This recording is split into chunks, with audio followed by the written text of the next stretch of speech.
तो प्यारे बच्चों, आज हम लोग फिर बात कर लेते हैं अपने बहुत ही इंपॉर्टेंट प्रिंसिपल जिसका नाम है हाइजेनबर्ग अनसर्टेनिटी प्रिंसिपल। यानी हाइजेनबर्ग के अनिश्चितता के सिद्धांत पर हम लोग बात करेंगे। और ये हाइजेनबर्ग का अनिश्चितता का सिद्धांत क्या कहता है, अगर हिंदी में भी लिखना चाहें आप तो लिख सकते हैं यहाँ पर हाइजेनबर्ग अनसर्टेनिटी प्रिंसिपल। अगर आप हिंदी में लिखना चाहें तो यहाँ लिखिए हाइजेन हाइजेनबर्ग हाइजेनबर्ग की हाइजेनबर्ग हाइजेनबर्ग का अनिश्चितता का सिद्धांत। हाइजेनबर्ग का अनिश्चित अनिश्चितता हाइजेनबर्ग के अनिश्चितता का सिद्धांत। तो इस सिद्धांत में यानी इस प्रिंसिपल में आप क्या समझना चाहते हैं वो चीज हम आपको यहाँ पर बताएंगे, और बहुत ही इंपॉर्टेंट है। इसको आप जरूर ध्यान से देखिए और नोट करिए अपने एग्जामिनेशन के लिए। ये नियम क्या कहता है, अगर मान लो कोई इलेक्ट्रॉन हमने कंसीडर कर लिया, सपोज करते हैं ये मैंने इलेक्ट्रॉन यहाँ पर न्यूक्लियस लिया और इसके चारों तरफ मैंने इलेक्ट्रॉन कंसीडर किया कि भाई ये रिवॉल्व कर रहा है। अगर ये इलेक्ट्रॉन रिवॉल्व कर रहा है तो इसका मतलब हुआ इसका मास भी होगा कुछ, ये यहाँ पर न्यूक्लियस बना लेते हैं, इसका पर्टिकुलर मास होगा कुछ, ये एम मास का इलेक्ट्रॉन आर की रेडियस में घूम रहा है और इसकी वेलोसिटी यहाँ पर v।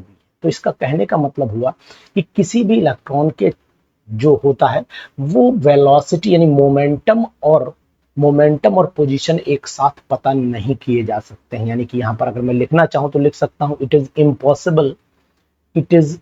Impossible to determine it is impossible to determine it is impossible to determine the position and velocity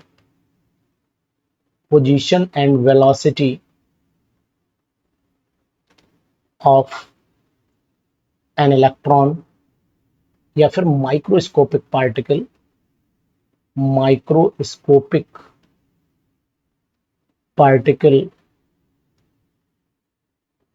It is impossible to determine the position and velocity of an electron microscopic particle simultaneously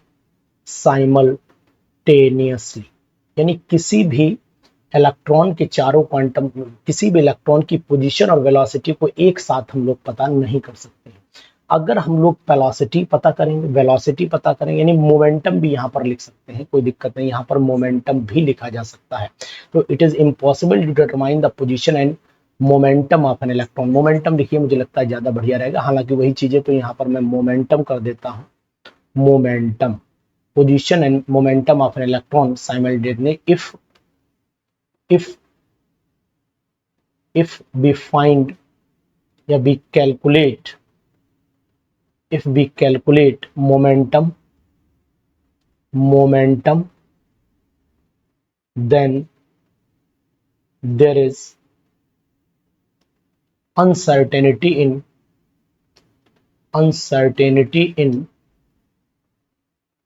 position, यानी कि उसकी position में uncertainty आ जाएगी। if we find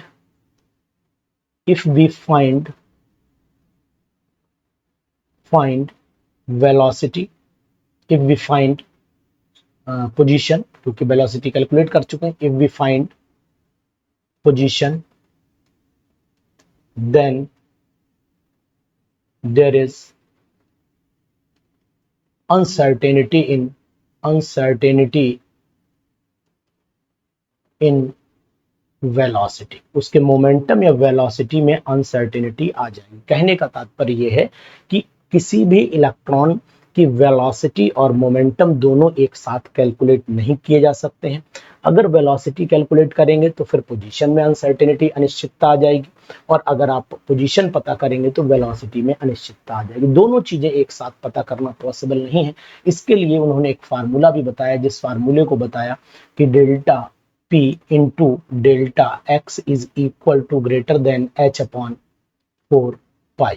तो यहाँ हम लोग break कर देते हैं इसे डेल्टा P को m डेल्टा V बोल देंगे। m डेल्टा V मोमेंटम हो जाता है, यहाँ पर डेल्टा x हो गया, is equal to greater than h upon 4 pi. यानी कि मास वेलोसिटी और जो पोजीशन में अनिश्चितता है वो h/4 पाई के बराबर भी हो सकती है और नहीं भी हो सकती है। इस चीज को यहाँ पर इस तरीके से रिप्रेजेंटेशन दिया गया, तो इस फार्मूले को आप अच्छे से याद कर लीजिएगा।